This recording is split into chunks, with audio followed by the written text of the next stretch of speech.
Hi, I'm Jason Kephart with Morningstar. Like most people, I'm worried about running out of money in retirement.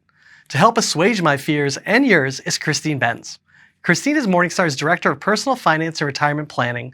She's also the host of the Longview podcast. Nice to see you, Christine. Jason, it's great to see you. At this year's Morningstar Investment Conference, you're talking about retirement income with some peers from PIMCO and T. Rowe Price. It's a hot topic right now. A record number of Americans are set to turn 65 over the next few years. And there's nothing harder than making the transition from getting a paycheck to having to pay yourself off your savings. When you think about retirement income, what are some common mistakes you see people make when they're thinking about how to pay themselves? Well, at the top of the heap would be just anchoring on current income and trying to subsist on whatever income my portfolio organically generates. There are a couple of problems with that. One is that when yields are higher, as they are today, you're living higher on the hog.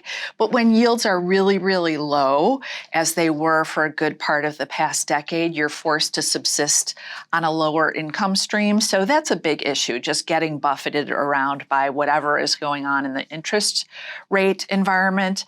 And then another related pitfall is that in order to generate a subsistence level of income, people oftentimes gravitate to very risky looking portfolios. So we oftentimes see portfolios that instead of holding that high quality bond portfolio, people might hold a portfolio that's kind of junky in its complexion.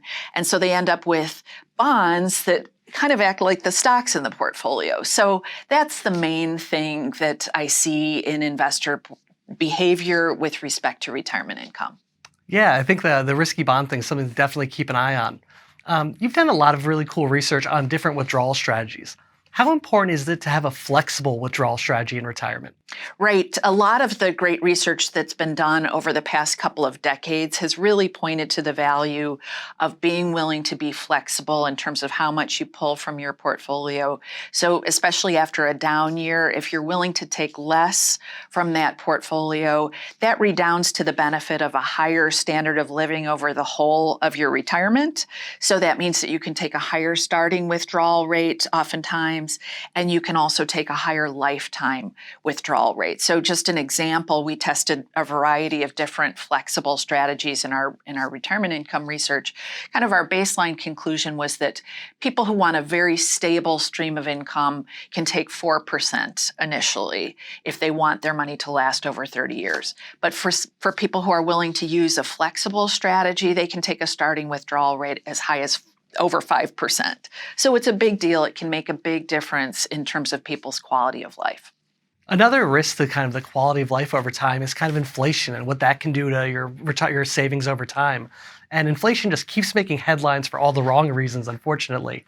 How should investors factor in inflation into how they're withdrawing from their portfolio? It's definitely an important consideration, and higher inflation is not great for retirement plans. I think it really points up the importance of thinking of inflation as another sequence risk. So if high inflation occurs early on in your retirement, that'll mean that the prices that you're paying initially to buy all the things that you need to buy to fund your quality of life, that those will just kind of build upon themselves. And so it's a negative, all else being equal. If you're expecting high inflation throughout your retirement time horizon, you'd want to be more conservative in terms of that starting withdrawal percentage.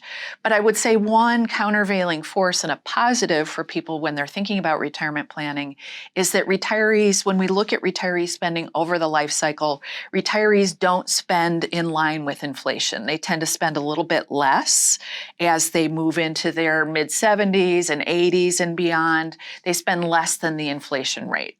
So that is, I think, some comfort that arguably you could spend a little bit more initially if you're okay with that assumption that you won't necessarily keep up with the inflation rate in terms of giving yourself increases in your paycheck.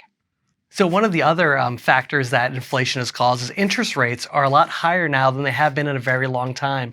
And you mentioned how people in the past have kind of been forced to stretch for riskier credits to maybe get that income. But now that interest rates are higher for even high quality credit, I guess how should that impact how investors think about their portfolio? Well, it's definitely a positive. It makes almost every other aspect of retirement planning easier. So when we initially did our retirement income research, we came out with the idea that if retirees wanted their money to last over a 30-year horizon, they should start with like a 3.3% withdrawal rate. That was back in 2021. When we revisited that same research, the same sort of baseline assumptions in 2023, we found that a 4% initial withdrawal percentage was safe.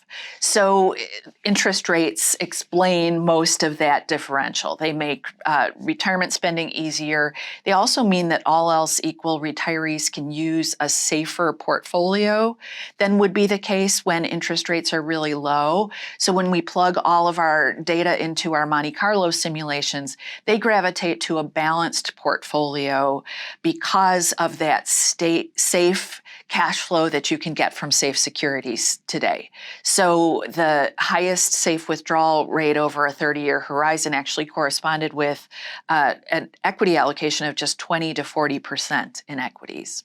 Annuities are a tool that are designed to guard against longevity risk, but they can be very complicated and it can be really hard to tell if you're getting a good deal or not. Do annuities make sense as part of your retirement income survival kit? Yeah, this is a controversial topic, but I would say that they do.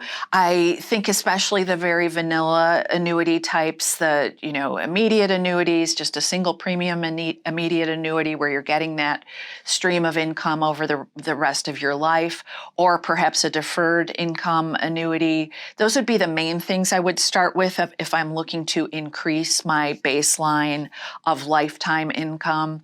The annuity might go hand in hand with someone employing a flexible withdrawal strategy. So if you have your sort of basic living expenses locked down with a combination of Social Security and possibly an annuity, that can give you more comfort. It can just make it easier to perhaps tighten your belt after a year like 2022 when stocks and bonds both fell simultaneously. So I actually think those two things work really nicely together, where you've got more stable lifetime income paired with a portfolio that where you're potentially going to be a little bit flexible in terms of those withdrawals. Well, thanks, Christine. I'm feeling a lot better about my odds of success in retirement now, and I hope our viewers are too. Well, thank you so much, Jason.